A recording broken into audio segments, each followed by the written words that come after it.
कुंडलिका नदीच्या मुखाशी असलेल्या एका भूशिरावर जवळपास 100 मीटर उंच टेकडी आहे आणि या टेकडीवर आहे उत्तर कोकणातील पोर्तुगीज सत्तेचा साक्षीदार म्हणजेच कोर्लईचा किल्ला। या ठिकाणाला मोरो डे चौल असे पोर्तुगीज नाव होते।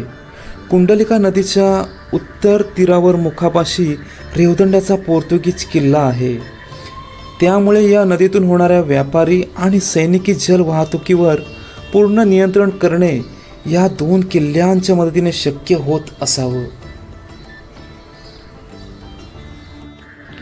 कोर्लई गाव या किल्ल्याच्या पायथ्याशी असून पूर्वेकडे गावातून आणि पश्चिमेकडून दीपगृहाकडून अशा दोन वाटांनी या किल्ल्यावर जाता येते। या डोंगराच्या सर्वोच्च माथ्यावर आहे तो बालेकिल्ला, ज्याला पोर्तुगीजांनी फोर्ट लेझा रियल म्हणजेच राजेशाही दुर्ग असे नाव दिले होते। भूशिराच्या उत्तर टोकाला बुर्जांची मालिका आहे आणि समुद्राकडे उघडणारे दार या दोन भागांना जोडणारी दगडी तटबंदी बालेकिल्ला ते समुद्र अशी 6 भागांमध्ये उतरत गेलेली आहे।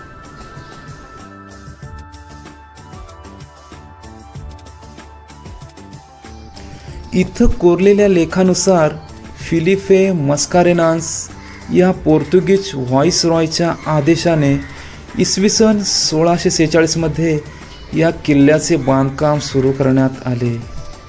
मे 1650 मध्ये चौलचा कॅप्टन फर्नाव दे मिरांडा व्हेर्निस इथला कप्तान क्रिस्तोवाव दे अब्रुदे एझवेदो यांच्या देखरेखीखाली किल्ला बांधून पूर्ण करण्यात आला। पोर्तुगीज काळात बांधलं गेलेलं नोसा सेन्योरा चर्च आता वापरात नसलं तरीही त्याचं बांधकाम आणि वेदीची म्हणजेच अल्टरची जागा आपल्याला नीट पाहता येते।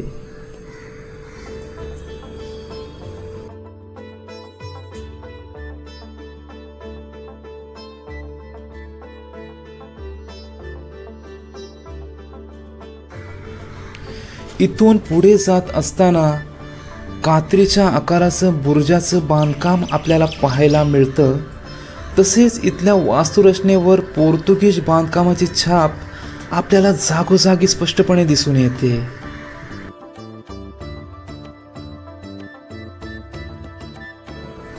किल्ल्याच्या माथ्यावर चाफ्याच्या झाडाला बहर आलेला पाहताना आपल्याला खूप छान वाटतं। तिथेच रत्नेश्वराचे ठिकाण आणि तुळशी वृंदावनही आपल्याला दिसून येते।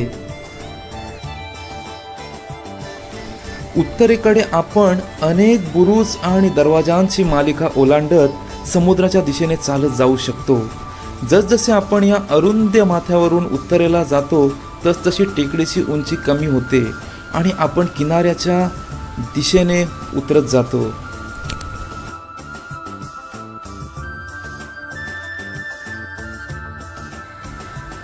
समुद्र सपाटीवर जाऊन पोहोचले की 2 दरवाजे दिसतात।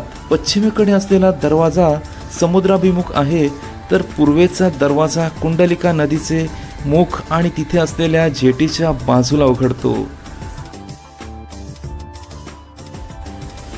कोर्लई गावाला अतिशय सुंदर असा समुद्र किनाराही लाभलेला आहे। नितळ निळे पाणी आणि फेसारणाऱ्या लाटा पाहत संध्याकाळ ओसरू लागते आणि या इतिहासाच्या अद्भुत जगात भ्रमंती करत असताना सूर्य मावळतीला जातो आणि पश्चिमेला क्षितिजावर एक अनोखा आविष्कार आपल्याला पाहायला मिळतो। समुद्राचे पाणी सोनेरी दिसायला लागते, त्यावर एखाद्या मासेमारी बोटीचा ठिपका आपलं लक्ष वेध घेऊन जातो।